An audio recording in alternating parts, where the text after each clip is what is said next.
Welcome to Season 9 of the Prosthetics and Orthotics Podcast. This is where we chat with experts in the field, patients who use these devices, physical therapists, and the vendors who make it all happen. Our goal? To share stories, tips, and insights that ultimately help our patients get the best possible outcomes. Tune in and join the conversation. We are thrilled you are here and hope it is the highlight of your day.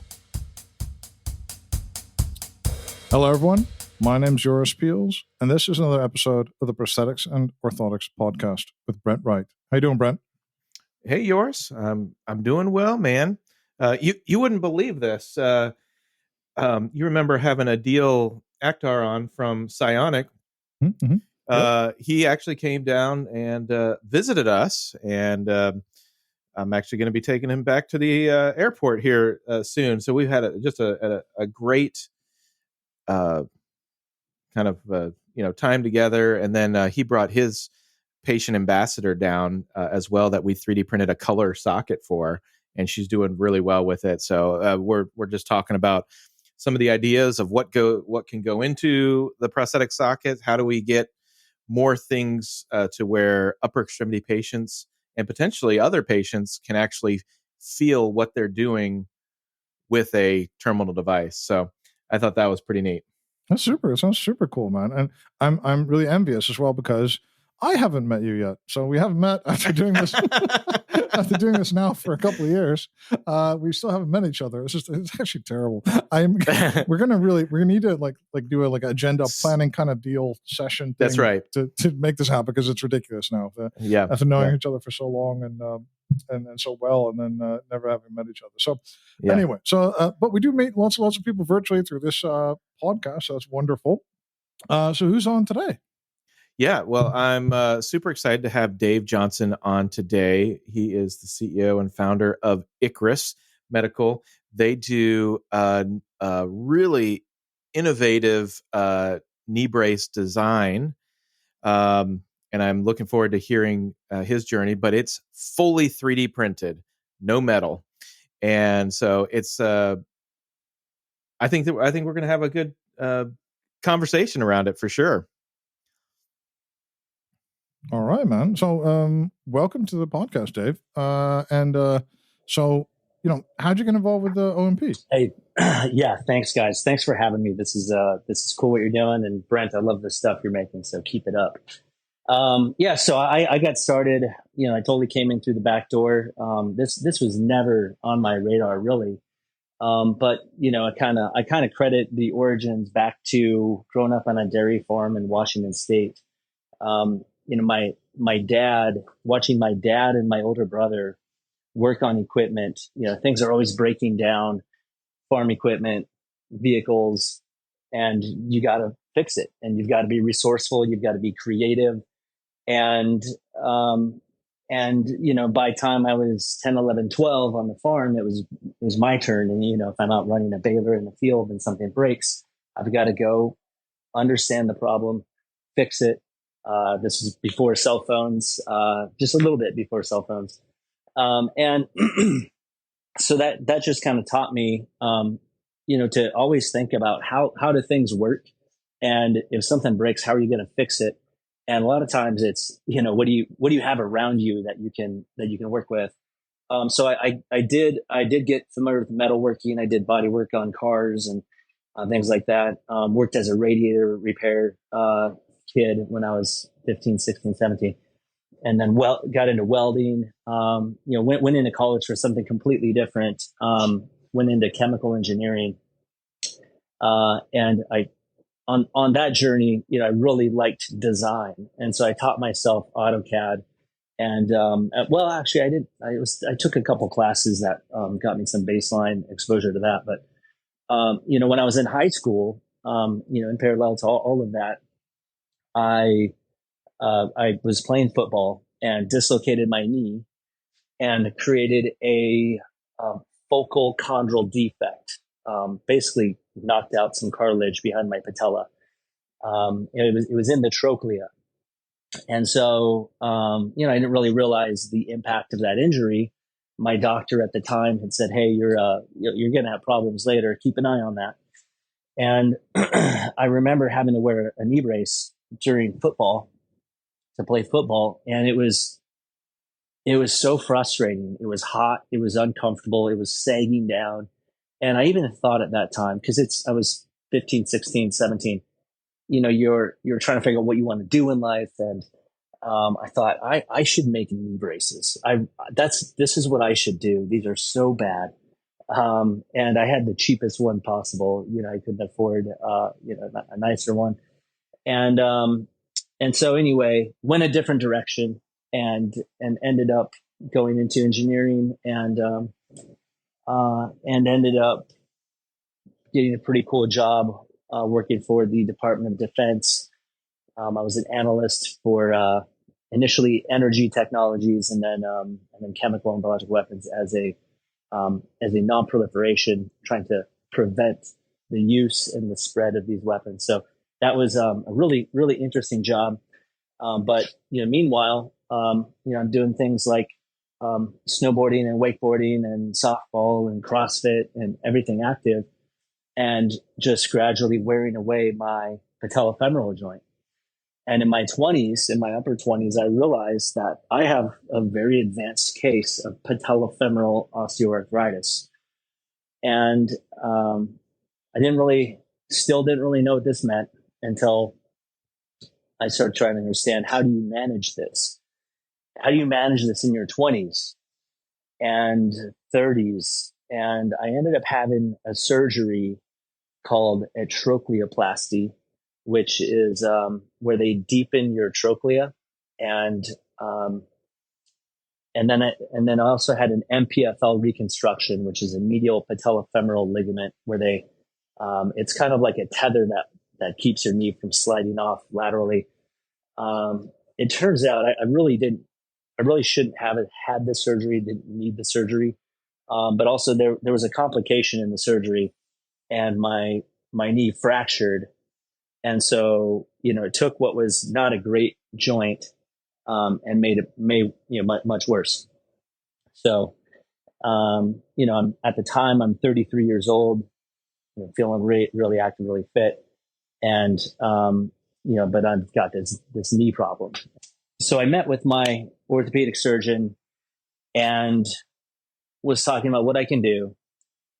And he suggested, hey, if you lose some weight, you'll have a lot less weight off of your knee, because every 1 pound on your body is 5 times in your patellofemoral joint, or even more.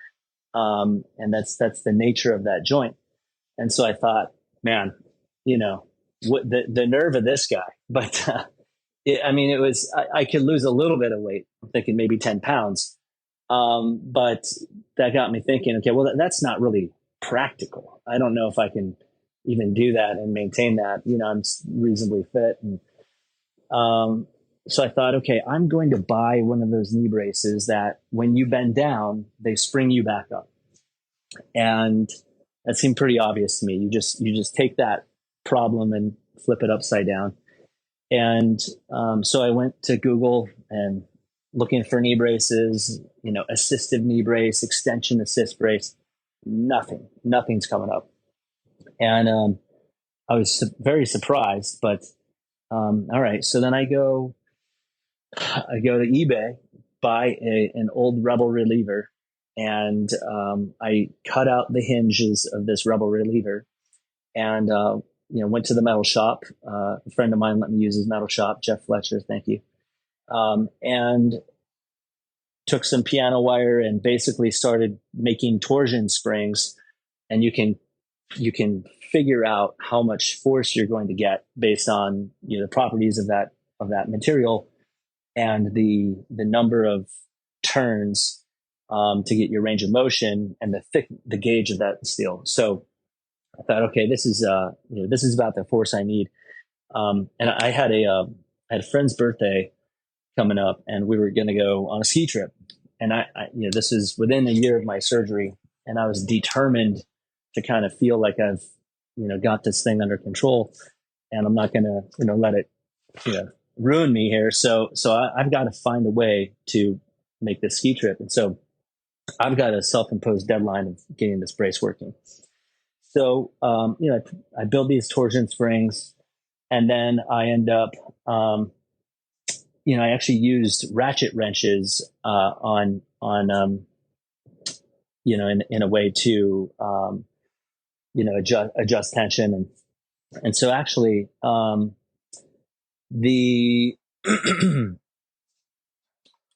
the brace worked outstanding in an outstanding way. It was heavy, it was clunky, it looked ridiculous because I had to wear it outside of my ski pants. But I snowboarded the whole weekend, and I was really excited that this worked. And so that was that. I proved it worked, and then I went back to work on Monday and didn't really mess with it until the next season. And so every year I was making this better and better, and I pretty quickly realized I need to move from metal. It's just never going to get the right force profile. It's never going to get the right weight and bulk that's required. So, I switched over to making it with, enter 3D printing here. I ended up 3D printing these hinges that have a tensioning system where the elastomeric bands are actually, as the hinge articulates, it draws the band apart, generating torque.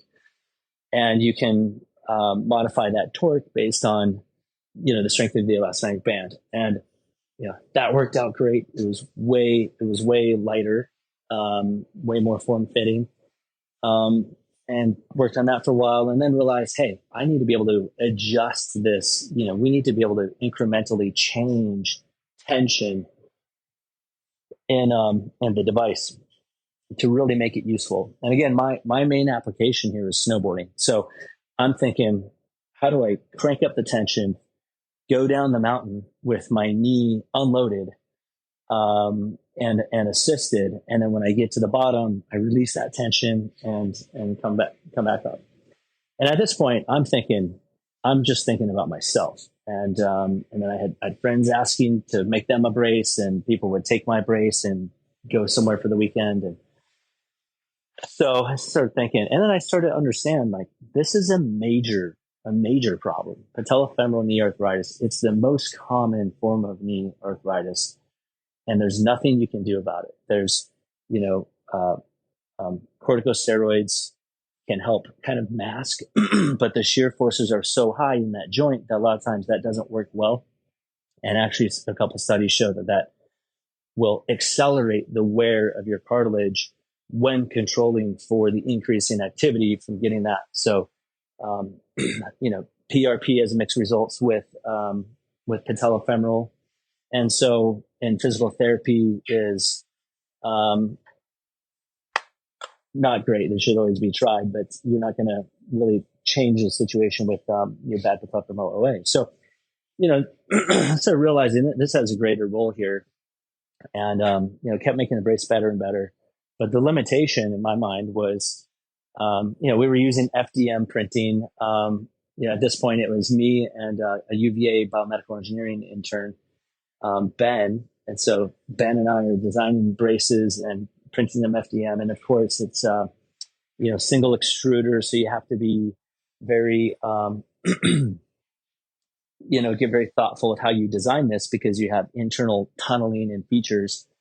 And so they kind of looked weird, but 3D printing at that point to me I was always thinking this is the means to an end, where I'm at some point going to I'll prove it out and get a design, and then think about how would I injection mold this or something.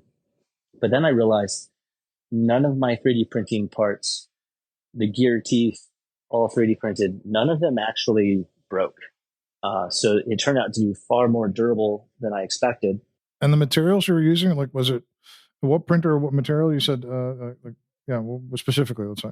So started off just making the hinges, and that was trying to think of the material. I haven't used it in so long. It was It was just the one above PLA. But it was the very first one was a dual extrusion where you dropped it in a hot water bath and dissolved one of the layers. And then we were just using a PLA. We ended up using Prusas. And then we were actually 3D printing TPU using Prusas and then making the whole, like, one half of the brace frame, the upper half and lower half, using Prusas. And we quickly realized that's not going to scale us very well. And the design isn't great. And then the game changer of HP, I knew it existed, and I'd seen some parts, and pretty quickly realized has huge potential. And so I took my frame, the original frame, and sent it over to one of the contract 3D printers and got a quote back, and $1,200, just to print the thing. So I thought, well, okay, well, that's just not even in the realm of being possible and reasonable. But as time went on, and as we looked around more and got to know more people, we found ways to make this cheaper and cheaper, and got it down to a point where, hey, actually, we can sell this. I mean, we're not making profits that any other brace maker would make. It's costing us 4 to 8 times more to make a knee brace, but we can run in a lean enough way where we can make these, and this is scalable. This is now scalable based on the number of printers, and as long as there's demand. And so that's basically how we got started. Hey, we're going to take a break right there, and I promise we'll be right back with Dave. Wanted to introduce our sponsor for this season, which is Advanced 3D. You may have heard of Advanced 3D. We try to meet you wherever you are on your digital journey, whether you're starting to look at FDM sockets for check sockets, or you're wanting to go all the way to definitive sockets with the latest in powder bed fusion. So from learning to scan to printing definitive sockets, we can definitely help you along your journey. And now let's get back to Dave. And in terms of the difference between the multi-jet fusion stuff and the FDM stuff, are you looking out for different technologies? Or are you completely multi-jet fusion focused at the moment? What's your feeling on that?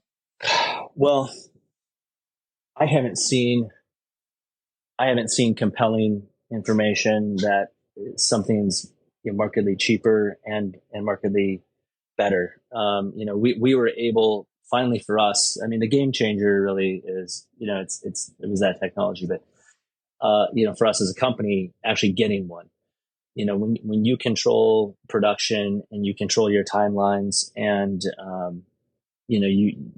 fortunately, we've been able to build a really smart team, and, brilliant engineers and really smart, people who can help run the equipment and basically get powder in the building and get a really refined product out, and then do it on a short timeline. So, we've got a discounted used HPMGF 4200, and so to change, and so now we've got 4, and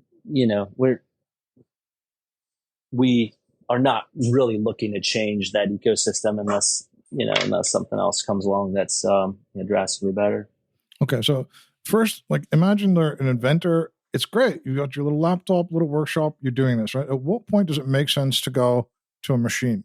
Was it an economics thing? Did you just say, okay, we're outsourcing X amount, we could get a machine? Because it's not just getting the machine. You have to hire people to man it, a lot of floor space. You have to set up the right kind of environment.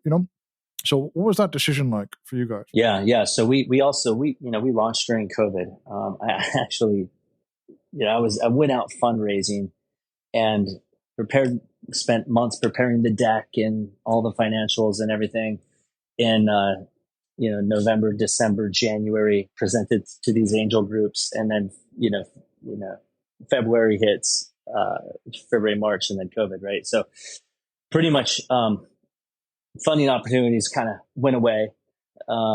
this really unpredictable new product category made in a new way with 3D scanning.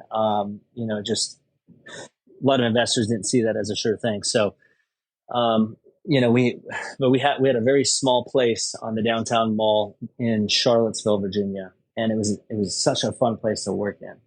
But we were definitely not going to be able to get an MJF printer there. So, kind of once things just lined up, it was the right time. We did eventually, we actually had a lot of doctor investors,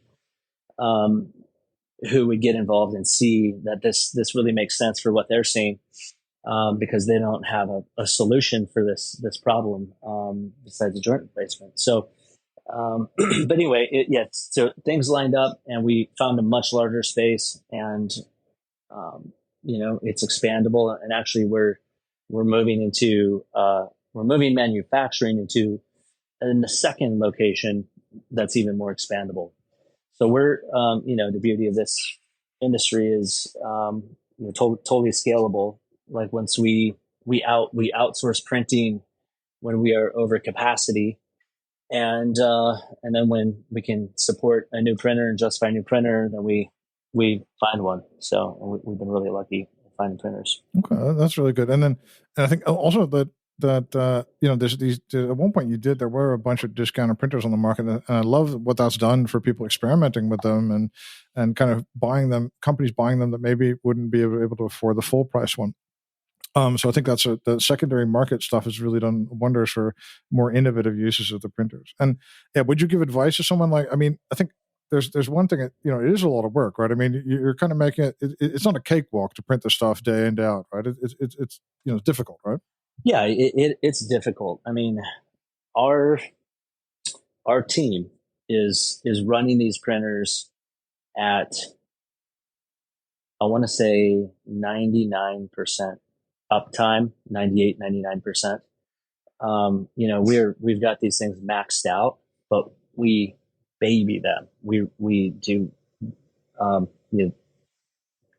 really, really meticulous with our maintenance, our cleaning, and so that's really important. But I think the key here, one person can do it, but you get a team who has the right aptitude to run it. And the person who when I started this company, I kind of had this collection of people who I'd met through different things who, I knew that they might be the right person to help with this and to help with that. And actually our 3D printing director here, Carter, is he'd been working with a shoe company, and he basically created all of their 3D printers to make shoes. And he was in a bad motorcycle accident. I ran into him, and it just kind of the stars aligned, where he could work with us remotely, and then also do what a lot of other of our employees are doing, which is developing devices that they need that help them. And so yeah, part of it is, you can be a one-man operation or two-man, but if you can find other people who connect on your mission and really believe in the mission, and then you should definitely go for that. I mean, the other variable here is SBA. So we were able to qualify for SBA once we had revenue, and we were making a case that we can sell these things. They're moving. We're getting traction. We're getting buy-in from big orthopedic surgeons, and that's what funded this for us. And so we're getting 25, 50K here and there from surgeons, and but to really build out the 3D printing capability, we had to go to SBA. And at that point, you've got to be buttoned up as a company. You've got to have every aspect of your business plan, not just a plan, but functioning. And so I really encourage people to look at SBA, and I'm happy to point people to our contacts who helped us get through that. Okay, that's super cool. And then and about the printer, I think one important thing that you did mention is you also do still employ an outsourcing partner, right? I think it's really important to always have that. a good relationship with someone who can do, if you're too busy, or if a machine breaks down at the wrong moment, or if you need something in a different material that you don't have, it's really important to keep that relationship with the contract manufacturer, right? Exactly. And not just one. We try to, I know that, if we're part of somebody else's business model, we want to make sure that we're giving them business too. And so we're not, we're not, we're thoughtful with that. But yeah, absolutely. Yeah. And like you said, with all these other 3D printers in the used secondary market here, I think that prices are coming down a little bit, and it's a little bit more accessible. And so, yeah, I think if you can create something, identify something that's product market fit, and you can protect your ability to make that, that's then lean in on that. Okay. And do you have, well, one thing that's really interesting, we've had a couple of people on that are like patients turned inventors kind of, and we always think it's a really very, very successful kind of combination, right? Because you really understand what needs to be done and what's handy from your point of view, like getting it on and off, fitting it around pants, whatever, right? The actual practicalities. But is there also a point where it's kind of difficult, where you're like, well, is it springy enough for just me, or am I making it for someone else? Is there a point where you have to be cognizant that it's not 100% for you, or did you just you were just making this only for you, and it's like an accident that there's a company, right? Or do you have to design for other people at one point as well? Yeah, good question. It's it started off as my quest to manage my problem, but I think we've bred a culture here that is very patient focused, very thoughtful about and empathetic to what they're going through, and so our goal is to make this the best. We're here to solve problems, and I think a lot of us are. We're that's what makes us happy. It turns out, I didn't even really know this about myself, about my team, but we really like helping people, which is what I actually really love about this industry and this community. Everybody's out there trying to do something for their fellow human, and so when you have a community that is all like-minded, patient focused, it just becomes whatever we're doing. Because you have that mission, everyone puts in a little extra effort. If we're building in medial unloading in a knee brace, we basically look at this patient, how much medial unloading do they need? We don't just say, hey, give them 3 degrees, varus unloader. So we think, okay, what's their height, weight for BMI? What's their pain level in that compartment? And what is the amount of force that we actually want to impart in that joint? So we kept, we fine tuning this, like I remind my team of this sometimes. What we do is custom. It is the custom brace. It's not, we're not a mass produced knee brace that is, hey, just take it or leave it. It's, we put your name on it. We make sure this thing conforms on your leg perfectly. We make sure it's as light as possible for your leg. We make sure that it won't migrate. So we have this thing called an LLD, not a lower leg discrepancy, a lower load distributor that basically forms a wedge over the calf and prevents the brace from sliding down. And so we basically, and I think we have better insight on this problem because I have gone through many of these things. And so I can really understand the problem very well. And now we have targets to hit. And so, basically we've been going through what a knee brace is and challenging every aspect, saying, is this the best it can be? Is this slot angle the right angle to be congruent with the thigh? Is the clip, does the clip eject? The amount of engineering that went into our clip, for example, where we can, the idea is that you pull the clip forward and it jumps off. So otherwise the clip will just settle right back down into its groove. So it's all these little things that, fortunately my team gets behind, everyone from the engineers who are designing these, our software person thinking about how our 3D scanning app is going to be as user friendly as possible. The fabricators in back who are basically making sure that there are no laser cut edges that could irritate the skin. It's just being really, really thoughtful to make a premium level product, because it's what I would want to wear. It's what our grandmas and grandpas and parents and everybody would want to wear. And it just takes a little bit of extra effort to be that thoughtful. And you yourself were quite young for an arthritic patient, right? I mean, is there a big difference between people who develop this earlier on and older, or is it are all patients kind of the same? No, there's definitely a big difference, I'd say. I mean, if you're at 30 versus, you're still fully expecting to go, playing full speed with everything. If you're 50, you may not have those expectations. So, but it is the same dilemma where it's like, hey, you have pain. Well, your options are either getting a knee replacement, either a partial or a total knee replacement. And the more active you are, the more quickly you'll wear it out. And so, I'm coming off of, I've had 3 knee surgeries. One of them was a catastrophe, and, a joint replacement at this age, that might give me another 5 to maybe 10 years. And then I need another one. And then, the prospect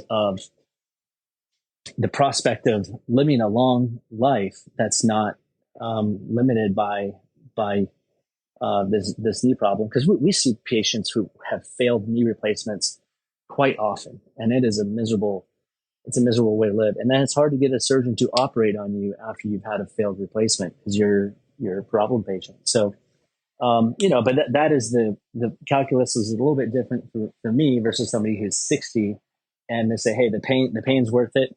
I'm going to get a replacement now, and it's going to last me for the rest of my life.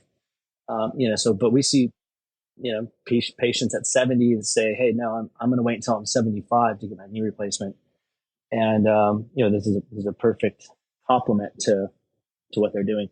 And the outcomes of this are, it's so much better than, not to disrespect any braces out there, but because the biomechanics of this and how it's actually unloading the joint, it's reducing contact pressure, it's assisting the quads. And so it's by doing that, it's reducing the total amount of force the whole knee is subjected to. It's reducing the amount of force that drives the patella into the femur by a multiple, right? The deeper inflection you go, the deeper the higher that multiplier. So because of that fundamental principle behind this brace, we're seeing outcomes that are, in some patients, it's what you would expect from some surgical outcomes. Not quite as good as joint replacement. But this is a really good supplement for helping people manage their knee pain. It's covered by insurance, and we find a way to make it accessible to everybody.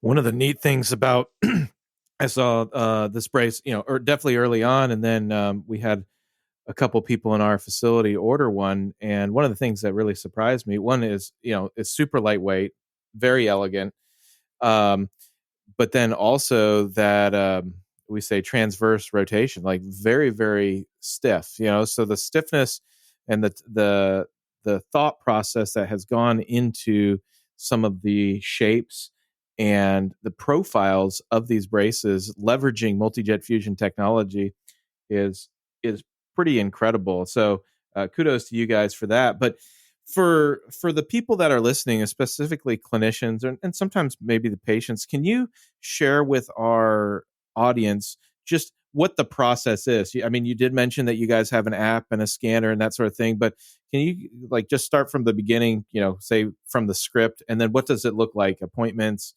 Do you sell through only prosthetists and orthotists? Do you go through physical therapists, doctors? How does all that work? Yeah. So, all right, Brent, let's say that you've got some patellofemoral arthritis, you done some sports, and, you're starting to feel that pain going downstairs. And so you want to get one of these braces. You can either reach out to us or, or your doctor, if they know about us. We now have a rep in North Carolina. So Haley may inform you. So basically what would happen is one of our reps would scan you, or you could go to pretty much any O&P. They are now carrying Icarus, and or many of them. And actually, I shouldn't say pretty much any. Pretty much, any one quarter of all of them would be able to take care of you. But they would decide if they want to scan your leg or cast your leg. Well, they would decide if you need a custom or an off the shelf. If you need a custom, which I highly recommend, getting something that's highly tailored to your leg. And so we would take a scan. You could use our scanner. I recommend scan time is 3 to 5 seconds. It's really simple. And then you just submit the scan to us. So when we get a scan, we can either handle the patient directly, or you can go through an O&P, or you can go through orthopedic surgeon. A lot of orthopedic surgeons carry other bracing brands, and they might try to steer you into any other brace. But the problem is there's no other company can unload the patellofemoral joint or unload patellofemoral and tibiofemoral, medial or lateral. So that's why you would want this brace.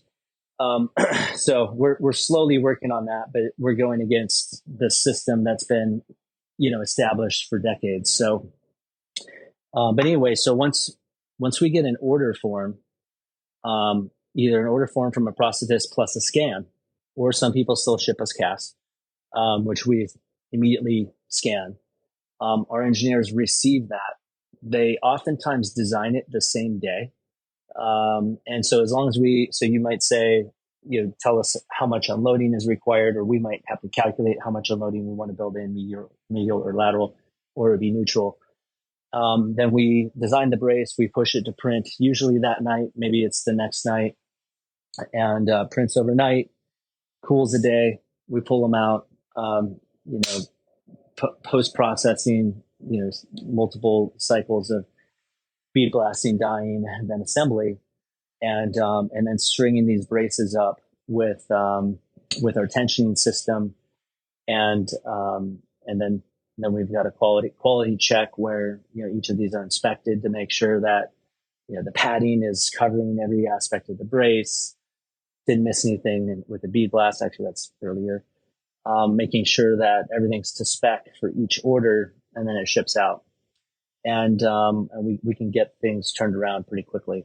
And so we actually, the one thing I'm really, really proud of with this company and with this team is that we've just done it all. I don't want to say all ourselves, because of course people have helped along the way, but whatever we didn't need, we built. So we built the software to support it, the app, the software, the ERP that takes orders in, manages that process all the way through, and makes sure that the order's done. And it, we call them digital travelers, that make sure that thing is designed to spec and it's delivered to the right person. So that whole logistical platform, and we've got another group working on getting that to use that also, because it's really sleek and very user friendly. So, and then also our app, we've white labeled our app for people if anybody is interested in, getting this whole system. And, and then now, what started off with this, patellofemoral knee unloading brace, it just kind of naturally went into, hey, well, can you make this a KFO? Can you add an AFO? And so we're making a lot of KFOs, which the KFO is fascinating because, it's a new class. This is a new class of device. We've seen extension assist before, but already, okay, it's 3D printed plus carbon fiber. It's the lightest KFO. I want to say ever. It's the lightest KFO on the market that I've seen. And so already going to have higher compliance for that, better fitting, better weight. But when you put this tensioning system the swing assist is so useful for so many patients. But the other aspect, so there are two versions. There's a standard version that has a standard swing assist force. In the knee brace, it's up to 40 pounds of extension assist. And you can change the polymer of that band. And so we've engineered another polymer that is 3 to 4 times stronger. And so you can, we've actually developed our own dial here also. You can adjust and increment tension to where you have nearly effectively a lockout. And so the patient can very quickly go between, low force, high force, a lock, and everything in between with a push of a button. So we specifically designed our dials to be releasable by the push of a button. Not just so I could control it through my snowboarding pants, but that was a factor. But really, we wanted something that had between 10 and 12 to 1 mechanical advantage for these dials. And we wanted something that if I have arthritic hands and fingers, we were using BOA systems initially, and we had a lot of problems with jamming and patients having a hard time grabbing onto the dial, and releasing that tension.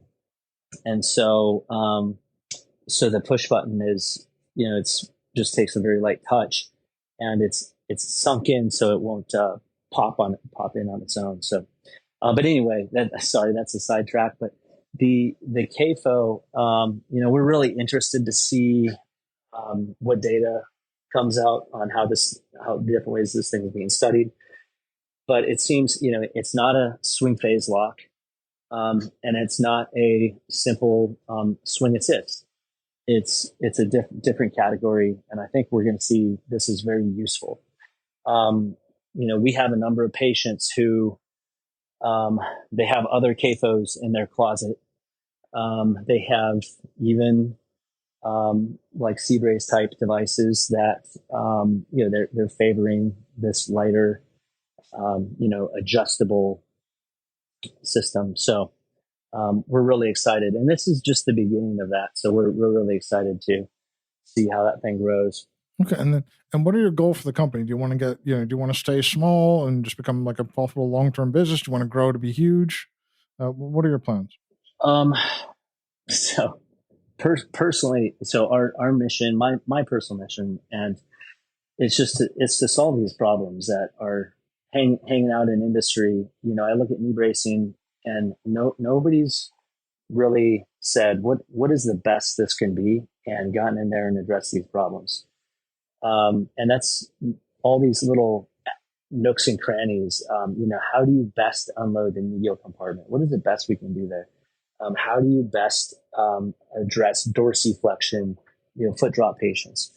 And like kind of, not having the training that you guys have and a lot of this industry, it's all new to me, and I'm learning, the nuances of these indications. And, but what we see is it's a whole new way of making bracing. We're basically changing force across the joint in an adjustable way and in a conforming device. So if you think about what can you do with that technology? And so we've got a few more devices that I'd like to see come to market. And, once that's done, I feel like I could slow down a little bit. And then, in the meantime, we're not one of those companies who's saying, hey, let's, pump it up and get acquired. There's nobody on the team that's, in that mindset. I imagine opportunities will come up, but not really worrying about that at all. We've already had multiple opportunities, and just we're not interested in that. So. Okay. All right. That's good. And I think, it's interesting that so you started as like an inventor. You seem like a very hands-on kind of guy. now, okay, it's nice that you're coming out with new devices, but that's also kind of like, it kind of splits their focus as a company. All of a sudden you got two devices. You got, are you afraid maybe you're going to invent too much stuff and you need to really more focus on just the one thing? Or that is a good question. That is a good question. So yeah, I mean, it's the classic, inventor and company dilemma. Focus. How much do you expand focus? I'll say that if we started to make knee braces and that's all we did, we wouldn't be very far. Sometimes people, it's hard for them to get the different biomechanical system to get the benefits of this brace. And a lot of times in knee bracing, it's the race to the bottom. It's what is the cheapest thing I could possibly get on my patient, and that still codes the same. And so, which is an unfortunate situation, but it doesn't leave a lot of room for innovation. But now that we make an AFO, the foot drop brace, and the KFO, now people that interests them, and they want to hear about that. And so for example, some investors want to see us work on one thing, and they'll invest if we put resources for this. So it's kind of forced us. We've had no choice but to expand our horizons. And but yeah, that is a constant internal struggle. And you mentioned profitability, I guess, in the last question. That is we are aspiring to that. We're not there yet. So hopefully soon on the horizon. But yeah, it's been since 2019 as a company, and we're hoping to break out here pretty soon. But yeah, it's been pretty slow. Yeah, well, it's always going to take longer than you think, but it's a good goal, right? You could also just go revenue, and just blow the balloon as big as you can go. But I think, especially now, I think striving for profitability seems like a much more sane option. That's right. And then another thing is like, so you've got this startup, and well, you don't have a friend of mine, and we're talking about her becoming an entrepreneur, and she's like, I don't know what to do, right? And I'm like, but no one knows. You know what I mean? No one has any idea how to be an entrepreneur, right? And what is the stuff that you learned along the way? Yeah, no, exactly. Like I've never done any of this before. I've never created a device. I've never created a product. I've never marketed a product. I don't know the industry. I don't know the channels. And so it's all been new. And so you have to just learn. I mean, first of all, it starts with a vision. It starts with an idea of, what is the thing you're going to do? What problem are you solving? And then, you just have to voraciously learn, figure out what's required to do that.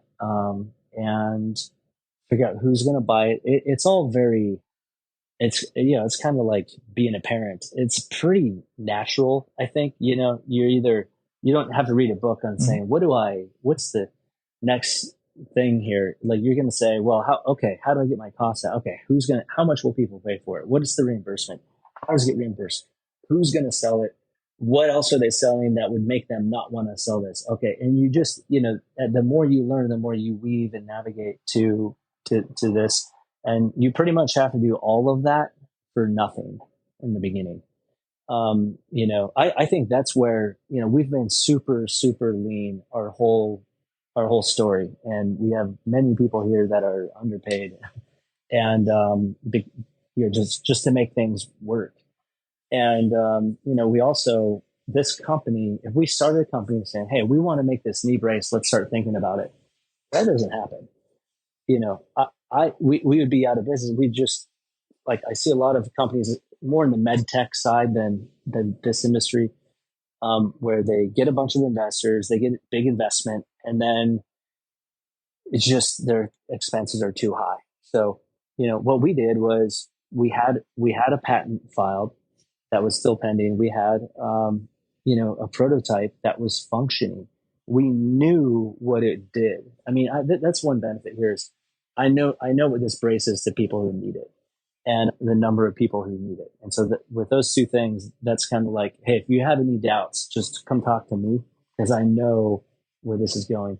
So you do have to have that conviction in what you're doing, and that it's the right thing. Ultimately, it's truly addressing the problem. Okay. Well, Dave, thank you so much for your time today. This is absolutely wonderful to hear your journey and your product, and it sounds super exciting. And so thank you so much for being on our podcast. Yeah, thank you guys for having me.